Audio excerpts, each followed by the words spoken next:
Assalamualaikum warahmatullahi wabarakatuh. Perkenalkan semua, nama saya Aufa Nabila dari MTS Muslimat NU Palangkaraya. Hari ini saya ingin menceritakan tentang Danau Malawen yang terletak di Kabupaten Barito Selatan, Kalimantan Tengah.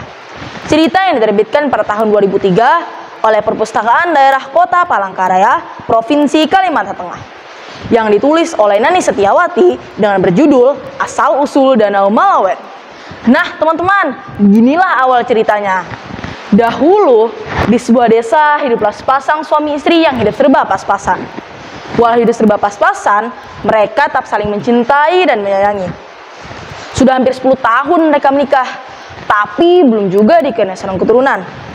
Untuk itu, hampir setiap malam mereka selalu berdoa dan memohon kepada Tuhan Yang Maha Esa agar impian tersebut menjadi kenyataan.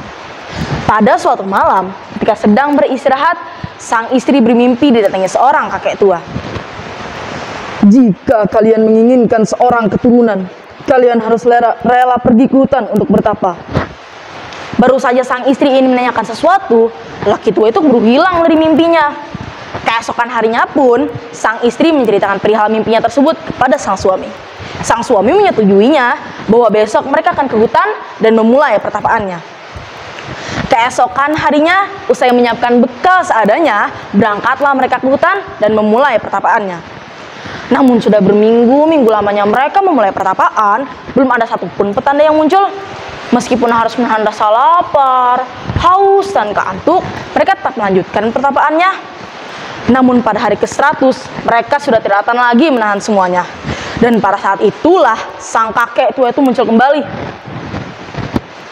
Hentikan pertapaan kalian. Kalian telah lulus ujian. Tunggulah saatnya kalian akan mendapatkan apa yang kalian inginkan. Hahaha. Mendengar ucapan kakek tersebut, mereka langsung memberhentikan pertapaannya. Namun pada saat mereka menoleh ke belakang, alangkah terkejutnya mereka karena sang kakek tua itu telah menghilang. Akhirnya mereka pun memutuskan untuk pulang ke rumah dengan berharap semua usaha mereka akan membuahkan hasil. Setelah hari-hari penantian, akhirnya tanda sang istri hamil itu pun muncul. Bang, kenapa ya pinggangku pegal-pegal dan perutku juga mual-mual? Wah, itu pertanda bagus. Itu tanda adik hamil. Hah? Benarkah itu, Bang? Benar, istriku. Sejak kejadian itu, sang istri selalu ingin makan makanan yang pedas. Waktu terus berjalan, usia kandungan sang istri pun genap 9 bulan. Pada suatu malam, sang istri melahirkan seorang anak laki-laki yang kemudian diberi nama Kumbang Banaung.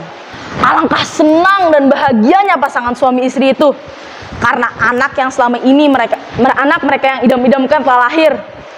Mereka pun merawat Kumbang Banaung dengan penuh kasih sayang.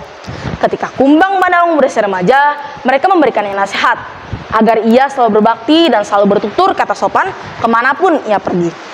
Sang ayah juga mengajarnya cara berburu. Seiring berjalannya waktu, Kumbang Banaung pun tumbuh menjadi pria yang tampan dan rupawan. Namun harapan kedua orang tuanya agar ia selalu berbakti tidak terwujud. Perilaku Kumbang Banaung semakin hari semakin buruk. Nasihat sang ayah pun tidak pernah dihiraukan. Pada suatu hari, sang ayah sedang sakit keras, tapi Kumbang Banaung terus memaksanya untuk menemaninya pergi ke hutan. Namun karena kondisi sang ayah yang sangat lemah, sang ayah hanya memberikan piring malawen. Kumbang Banaung pun segera mengambil piring tersebut dan menyelipkannya di pinggang. Setelah menyiapkan bekal seadanya, berangkatlah ia ke hutan. Sesampainya ia di hutan, ia pun langsung memulai perburuannya. Namun hingga siang hari, ia juga belum mendapatkan satupun binatang buruannya. Akhirnya, ia pun memutuskan untuk melanjutkan perburuannya. Karena terlalu asyik dalam memburu, ia pun sampai lupa bahwa ia terlalu dalam masuk hutan dan tersesat di dalamnya. Ketika ia sedang mencari jalan keluar, ternyata ia sampai di sebuah desa bernama Desa Sanggu. Ternyata di desa tersebut sedang diadakan upacara adat oleh kepala desa untuk mengantar masa pergitan anak gadisnya yang bernama Intan menuju masa dewasa. Saat ia sedang asyik menonton para gadis-gadis cantik menari, tiba-tiba matanya tertuju pada wajah seorang gadis yang duduk di atas kursi. Gadis itu tidaklah lain adalah Intan, putri dari kepala desa Sanggu. Tidaklah terasa hari mulailah sore. Kumbang Banaung pulang dengan cara ia mengingat-ingat jalan yang telah ia lalui sebelumnya. Ketika menyusuri hutan tersebut, sampailah ia ke rumah. "Kamu dari mana saja, anakku? Kenapa baru pulang?" "Aku tersesat, Bu, makanya aku baru pulang." Namun Kumbang Banaung tidak menceritakan perihal kedatangannya ke desa Sanggu dan bertemu dengan Intan. Keesokan harinya pun ia meminta izin kepada orang tuanya untuk pergi berburu kembali. Namun secara diam-diam ia kembali ke desa Sanggu itu. Tidaklah lain hanya ingin bertemu Intan. Setelah mengetahui dan mengenal bahwa Intan adalah gadis yang ramah dan sopan, maka ia pun langsung jatuh hati kepadanya. Begitu pula Intan. Namun pada saat itu, perasaan mereka masih mereka simpan di dalam hati masing-masing. Sejak saat itu, Kumbang Banaung terus ingin ke desa tersebut. Namun tanpa disadari Kumbang Banaung, gerak-geriknya diawasi dan menjadi bahan pembicaraan warga setempat. Karena tidak mau putrinya menjadi bahan pembicaraan, ayahnya pun menjodohkan Intan dengan juragan rotan. Pada suatu hari, akhirnya Kumbang Banaung mengungkapkan perasaan yang sebenarnya kepada Intan. Mendengar pernyataan itu, Intan terdiam. Hatinya sedang diselimuti oleh rasa bimbang. Di satu sisi ia suka pada Kumbang Banaung, tapi di satu sisi yang lain ia sudah dijodohkan oleh ayahnya. Setelah beberapa kali didesak oleh Kumbang Banaung, akhirnya Intan pun menceritakan hal yang sebenarnya terjadi. Setelah mendengar ucapan tersebut, Kumbang Banaung segera pulang ke rumah untuk menyampaikan kepada orang tuanya agar segera melamar Intan. "Kita ini orang miskin, anakku, tidak pantas melamar anak orang kaya." "Benar kata ayahmu, nak. Jikapun kita melamar Intan, orang tuanya pun pasti tidak akan menerima lamaran kita." "Tidak, Bu. Aku dan Intan saling mencintai. Dia harus menjadi istriku." Kumbang Banaung tetap tidak menghiraukan nasihat kedua orang tuanya. Ia tetap bersikeras ingin menikahi Intan. Pada suatu hari, Kumbang Banaung pergi ke desa itu. Tidaklah lain hanya ingin bertemu Intan. Ia mengajaknya kawin lari. "Intan, maukah engkau kawin lari?"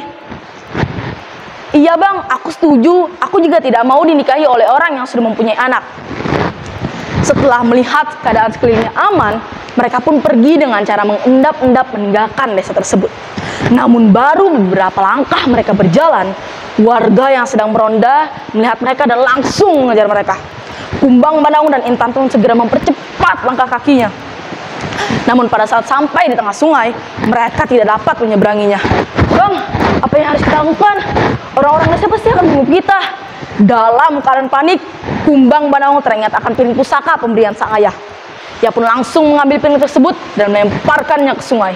Secara ajaib, piring tersebut berubah menjadi sangat besar. Mereka tertawa gembira karena merasa selamat dari kejaran warga. Namun baru sampai di tengah sungai, cuaca yang semulanya terang benderang kini berubah menjadi gelap gulita. Beberapa saat berselang, hujan deras beserta angin kencang pun turun. Guntur bergemuruh dan kilat menyambar-nyambar. Beberapa saat berselang, sungai itu pun menjelma menjadi danau. Oleh masyarakat setempat, mereka menyebutnya dengan sebutan Danau Malawen. Sedangkan Kumbang dan Intan menjadi 2 ekor buaya putih. Konon, 2 ekor buaya putih itulah yang menjadi penghuni abadi Danau Malawen. Nah, teman-teman, beginilah cerita asal mula Danau Malawen dari daerah Kalimantan Tengah. Salah satu yang dapat kita petik dari cerita ini adalah akibat buruk dari sifat keras kepala dan tidak mau mendengar nasihat kedua orang tuanya. Sifat itu mencerminkan Kumbang Banaung dan Intan yang tidak mau mendengar nasihat kedua orang tuanya. Akibatnya pun Tuhan murka dan menghukum mereka menjadi 2 ekor buaya putih. Mentari senja telah tenggelam, hujan deras mulailah terjatuh. Saya akhiri cerita dengan salam. Assalamualaikum warahmatullahi wabarakatuh.